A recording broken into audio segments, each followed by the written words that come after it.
आज हम स्टार्ट करेंगे unit 2 protection of traditional knowledge. इसका फर्स्ट हमारा टॉपिक है the need for protecting traditional knowledge. तो इसकी ज़रूरत हमें क्यों पड़ी ट्रेडिशनल नॉलेज को प्रोटेक्ट करने की।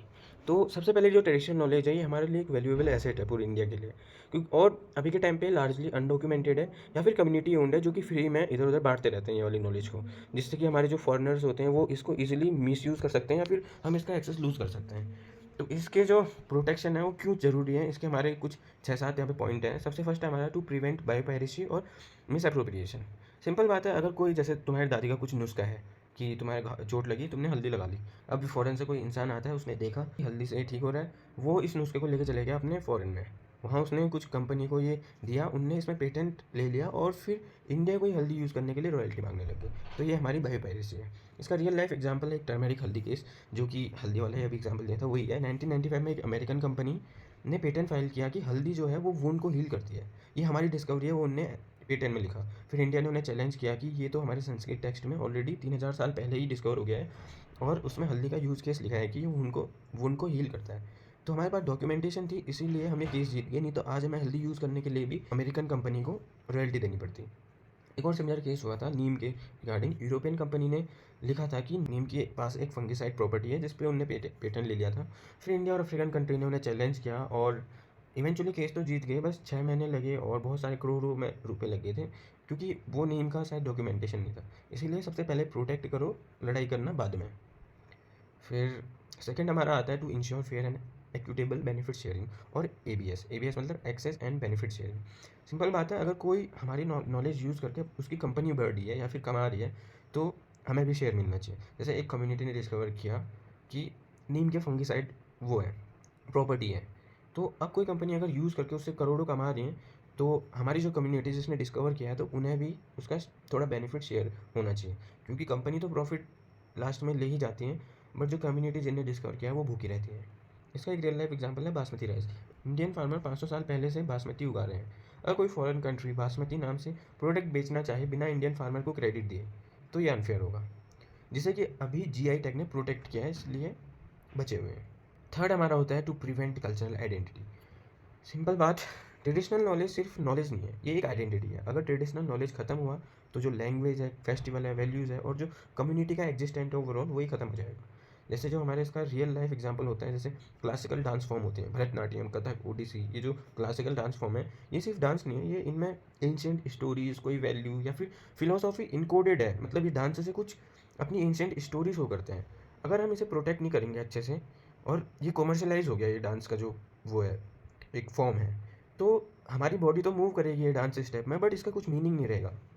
तो इसीलिए हमें कल्चरल आइडेंटिटी को भी प्रिजर्व करना ज़रूरी है। उसके बाद हमारा to prevent its extinction. Simple बात है, अगर देखो अभी तक ट्रेडिशनल नॉलेज ओरल है, अगर इसको हम प्रोटेक्ट नहीं करेंगे तो होता क्या है, एक एल्डर की अगर डेथ हो गई, हमारी भी कोई जनरेशन में एक एल्डर की डेथ हो गई, तो वो बिल्कुल ऐसा हो जाता है कि पूरी एक लाइब्रेरी बर्न होगी, क्योंकि एल्डर के पास वो जो सारी नॉलेज थी कि ये प्लांट की ये रेमेडीज़ हैं, जो भी उन्हें पता था, वो सारी पूरी लाइब्रेरी हमारी समझ लो बर्न हो गई है। और जो अब मॉडर्नाइजेशन या फिर माइग्रेशन हो रहे हैं डेली, इसकी वजह से सिमिलर चीज़ें हो रही है, ना एल्डर से बात होती है अच्छे से, ना हमें हमारे पास वो traditional knowledge generation to generation flow हो पा रही है। इसका रियल लाइफ हम एग्जांपल ले सकते हैं नालंदा केस, जिसमें बख्तियार खिलजी ने एक नालंदा यूनिवर्सिटी की जो लाइब्रेरी थी, वहाँ मतलब नालंदा यूनिवर्सिटी चला रही थी, तो वो जो लाइब्रेरी थी वो 3 महीने तक जलती रही, जिसमें कि हमारे जो मैन्युस्क्रिप्ट से या फिर जो भी हमारे जो ट्रेडिशनल नॉलेज की बहुत सारी चीज़ें डॉक्यूमेंटेड थी वो डिस्ट्रॉय हो गई। और अब मतलब उनमें से काफ़ी चीज़ें ऐसी हैं जो अभी तक का लॉस्ट ही हैं, जिन्हें डिस्कवर नहीं कर पाए हम लोग। ट्रेडिशनल नॉलेज को प्रोटेक्ट करने से ये एक्सटेंशन को भी बचाता है। फिफ्थ हमारा पॉइंट है to recognise the right of holders. तो जो कम्युनिटी नॉलेज डेवलप कर रही है उसको क्रेडिट और इंसेंटिव मिलना चाहिए, जो कि हमने पहले भी डिस्कस किया था शायद, वरना लोग शेयर करना बंद कर देंगे। अब सपोज मैंने कुछ डिस्कवर किया, उसके बेसिस पे एक कंपनी करोड़ों कमा रही है बट हम भूखे मर रहे हैं, तो अब क्या होगा, जब मैं कुछ नई चीज़ डिस्कवर करूँगा तो मैं उसे शेयर करना बंद कर दूंगा। तो जब कोई भी चीज़ डिस्कवर होती है तो कम्युनिटी को उसका बेनिफिट मिलना चाहिए जिनने उसे डिस्कवर कर रखा है, और क्रेडिट भी मिलना चाहिए कि इनने डिस्कवर कर रखा है।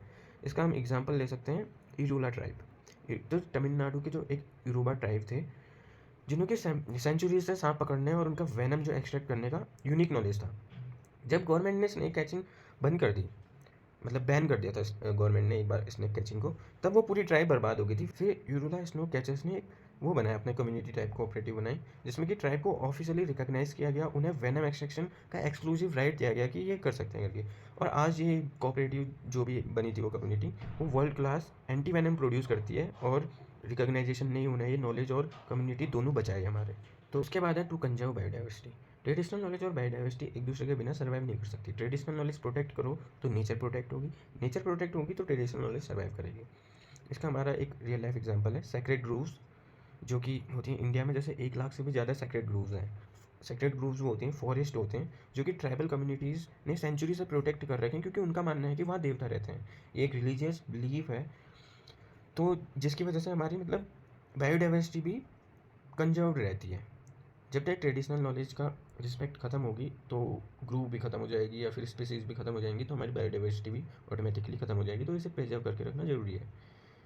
दूसरा इसमें बिश्नोई कम्युनिटी वाला भी एग्जांपल है, जो कि राजस्थान की एक बिश्नोई कम्युनिटी थी, जिसने 500 साल पुरानी है। मतलब वो उन्होंने कुछ खिजरी ट्रीज़ को प्रोटेक्ट करने के लिए कुछ अपनी जान दी थी, ऐसा कुछ स्टोरी है, वो मुझे अच्छे से याद नहीं है, बट ये भी एक एग्जांपल है। उसके बाद हमारा है last topic, for national economic and strategic interest. मतलब जो ट्रेडिशनल नॉलेज है वो इंडिया की इकोनॉमिक एसेट है। अगर हम सही से प्रोटेक्ट करेंगे इसे, तो हमारे एक्सपोर्ट्स बढ़ेंगे, इंडस्ट्री ग्रो होंगी, और फॉरेन कंपनीज इंडिया का एक्सप्लोटेशन नहीं कर पाएंगी। जैसे कि बासमती वाला मैंने पहले बताया था, इंडिया का जो बासमती राइस है वो अभी एनुअली 1.5 बिलियन कमाता है, मतलब एक्सपोर्ट करके। तो ये जो अभी अर्निंग हो रही है, ये सिर्फ इसलिए पॉसिबल हो पाया क्योंकि इंडिया ने बासमती में जीआई टैग का वो लगा रखा है, कि लीगली प्रोटेक्ट कर रखा है जीआई टैग से। तो अब जैसे पाकिस्तान भी बासमती नाम यूज़ करना चाहता है, तो जीआई टैग ने उसे रोक रखा है, क्योंकि ये हमारी ट्रेडिशनल नॉलेज का प्रोटेक्शन है।